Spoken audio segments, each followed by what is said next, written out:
प्रश्न नंबर 7। देखो इसमें क्या लिखा हुआ है, पढ़ लेते हैं क्वेश्चन क्या कह रहा है। यहाँ लिखा है प्रमेय 6.1 का यूज करना है।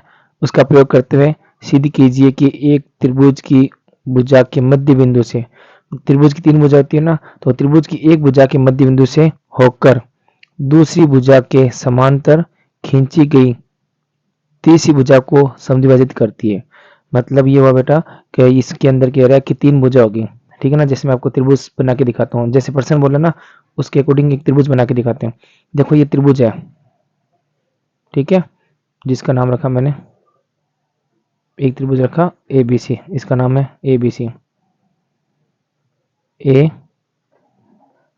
बी और सी। देखो ये 3 भुजा है त्रिभुज की, एक भुजा ए बी, दूसरी भुजा बी सी और तीसरी ए सी। 3 भुजा है। इसमें क्या बोला गया है, देखो मैं फिर से बता देता हूँ। यहाँ पर बोला गया है ये देखो मैं इसको वापस बता देता हूँ। यहाँ पर बोला गया है एक भुजा के मध्य बिंदु से, एक भुजा के मध्य बिंदु से, जैसे मैं इसको एक भुजा मान लेता हूँ, ठीक है ना। इसका मध्य बिंदु ले लूंगा मैं, मध्य बिंदु मतलब बीच का ठीक है, इसका मैं मध्य बिंदु ले लूंगा। और उसके बाद में देखिए जैसे ये भुजा भी है, इसका मध्य बिंदु ले लेंगे, जैसे बोल रहा है, जैसे पर्सन लिखा ना उसके अकॉर्डिंग काम करेंगे। लिखा ना एक भुजा के मध्य बिंदु, मैंने भुजा ए बी ली, त्रिभुज की एक भुजा ए बी ली, इसका मध्य बिंदु लिया मैंने यहाँ पे, जिसको नाम दिया डी, ये मध्य बिंदु डी है। फिर क्या कह रहा है, आगे बढ़ेंगे उसके अकॉर्डिंग। फिर कह रहा है एक भुजा के मध्य बिंदु से होकर दूसरी भुजा के समांतर खींची गई रेखा। अब ये काम करेंगे, देखो ये मध्य बिंदु, इस मध्य बिंदु से होकर बोल रहा है, तो यहाँ से इस मध्य बिंदु से होकर, ये बोले ना इस मध्य बिंदु से होकर, तो यहाँ पर इस मध्य बिंदु से होकर ये लो एक रेखा खींची, बिल्कुल सीधी खींच रहे हैं जो समांतर का रूप हो, ठीक है। एक रेखा खींची जो यहाँ पर मिलती है, और ये जो रेखा खींची है यहाँ पर बिंदु आया, इसको नाम दिया ई। क्या नाम दिया, बिंदु ई नाम दिया, ठीक है बेटा। और देखो लिखा है ना एक भुजा के मध्य बिंदु से होकर ये जो रेखा खींची गई है डीई, ये रही दूसरी भुजा, त्रिभुज की दूसरी भुजा बीसी के समांतर है, तो ये बोला गया वैसे मैंने कर दिया है, ठीक है ना। और फिर क्या करती है ये रेखा, ये जो डी रेखा है इस तीसरी भुजा का जो दिखाई दे रहा है एसी, इस तीसरी भुजा का समद्विभाजित करना है, ठीक है ना। इस तीसरी भुजा का क्या करता है, समद्विभाजित करता है।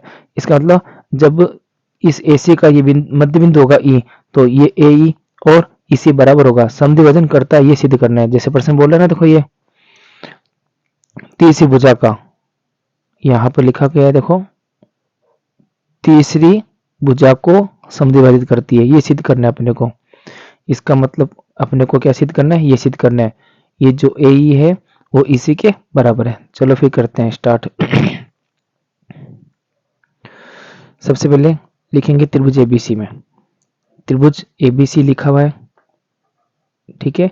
इसमें क्या क्या दिया हुआ है प्रश्न के अनुसार, इसमें त्रिभुज एबीसी में दिया एक तो मध्य बिंदु दिया हुआ है, त्रिभुज एबीसी में डी जो है एबी का मध्य बिंदु लिख देंगे, यहाँ लिख देंगे डी मध्य बिंदु है, किसका है बेटा, मध्य बिंदु है। देखो कहां पर है चित्र में, देखो ये देखो ये डी मध्य बिंदु है, इस ए बी रेखा का है ना, तो मध्य बिंदु है ए बी पर, मध्य बिंदु है ए बी पर,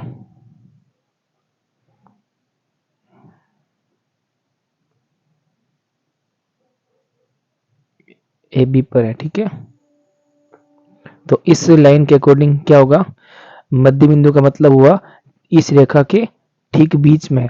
जैसे मान लो ये रेखा अगर 10 सेंटीमीटर की होती है ए बी रेखा, और ठीक बीच में डी लगा दिया जाता है, तो डी से बी 5 हो जाएगा और डी से ए भी 5 हो जाएगा, मतलब ये भी 5 और ये भी 5 होगा। इसका मतलब क्या निकला, मध्य बिंदु के अनुसार ये और ये बराबर हो जाएगा। तो अपन इसको कैसे लिखेंगे, ए डी बराबर बी डी, तो अपन लिख देंगे ए डी बराबर बी डी, ठीक है। ये इसको नाम दे देंगे समीकरण नंबर 1, समीकरण नंबर 1। त्रिभुज एबीसी में डी मध्य बिंदु ए बी पर है, इसके अनुसार AD बराबर BD हो गया, समीकरण एक नाम दिया। फिर क्या बोल रहा है और क्या दिया है, फिर दिया हुआ है कि DE जो है BC के समांतर है, तो लिख देंगे DE समांतर है BC के। ये अपने को प्रश्न में दिया है, ये दिया है, ठीक है। सीधी क्या करना है, सीधी क्या करना है, देखो लिखा हुआ है ना, तीसरी भुजा के समांतर। देखो मैं फिर से बता देता हूँ, यहाँ पर देखो, मैं यहाँ देखिए, ये सिद्ध करना है, तीसरी भुजा को समद्विभाजित करता है, ये सिद्ध करना है। तो मैं लिख के दिखा देता हूँ, सिद्ध करे, ये सिद्ध करे, यहाँ लिख देते हैं, सिद्ध करना है,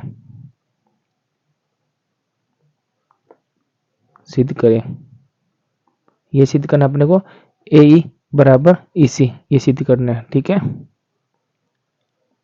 AE बराबर EC, ये अपने को सिद्ध करना है, ये अपने को लेकर आना आंसर में, AE बराबर EC।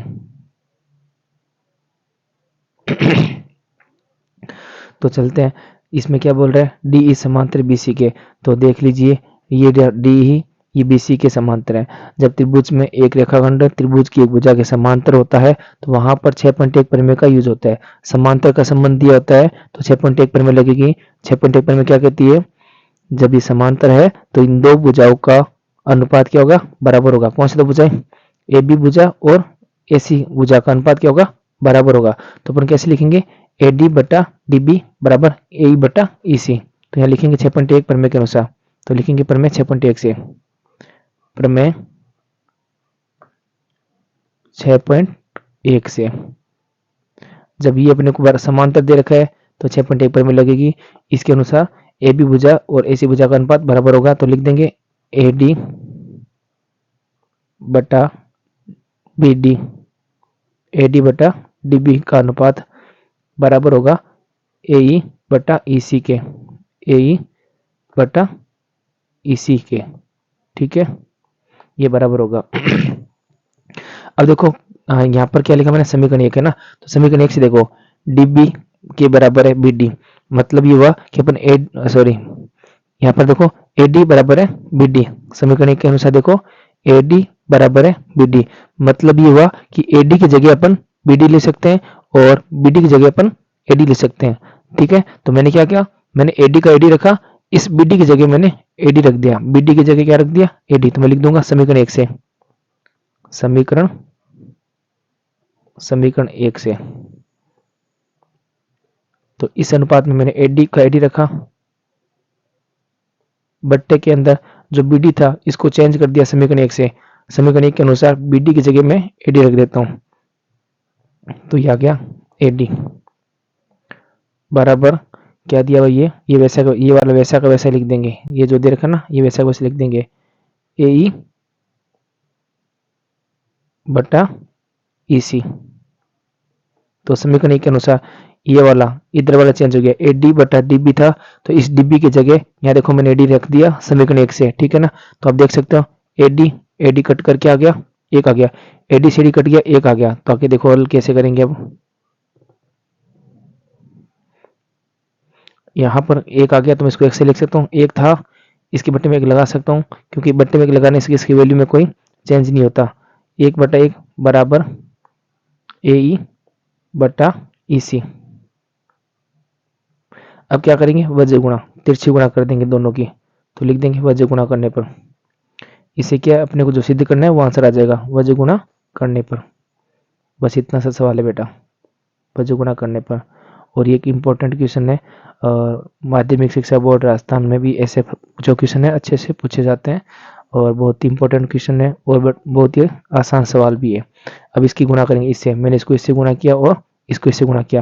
देखो सिद्ध करने का रूप क्या है, सिद्ध वाले में पहले AE है तो पहले इसकी गुणा कर देंगे, तो एक को AE से गुणा कर देंगे, एक को गुणा करेंगे AE से, 1 इंटू AE बराबर, फिर इसको गुणा कर देंगे 1 इंटू EC, 1 इंटू EC। जब AE को गुणा करेंगे एक से तो क्या प्राप्त होगा, AE प्राप्त हो जाएगा। एक से गुणा करें तो क्या प्राप्त हो जाएगा, AE प्राप्त हो जाएगा बराबर, इसको इससे गुणा करें तो क्या प्राप्त हो जाएगा, EC प्राप्त हो जाएगा। अब देखिए बेटा ये सिद्ध करना था, ये देखो ये सिद्ध करना था अपने को AE बराबर EC, तो ये आ चुका है। इसका मतलब क्या हुआ, ये वाला जो त्रिभुज में दे रखा ना AE और इसी बराबर है। इससे साबित होता है कि जो डी रेखा है त्रिभुज की इस भुजा का समद्विभाजन करता है। तो ये अपना लाना था, यहाँ से आ चुका है, ये हो गया हैंस प्रूफ। ये लेके आना था अपने को, ये अपना आंसर आ चुका है। लिख देंगे हैंस प्रूफ। फिर लिख देंगे इस प्रकार AC का समद्विभाजन, AC का समद्विभाजन, इस प्रकार AC का समद्विभाजन होता है। इसको AC का समद्विभाजन होता है। ठीक है, ये आंसर आ गया, नोट कर लीजिए बेटा।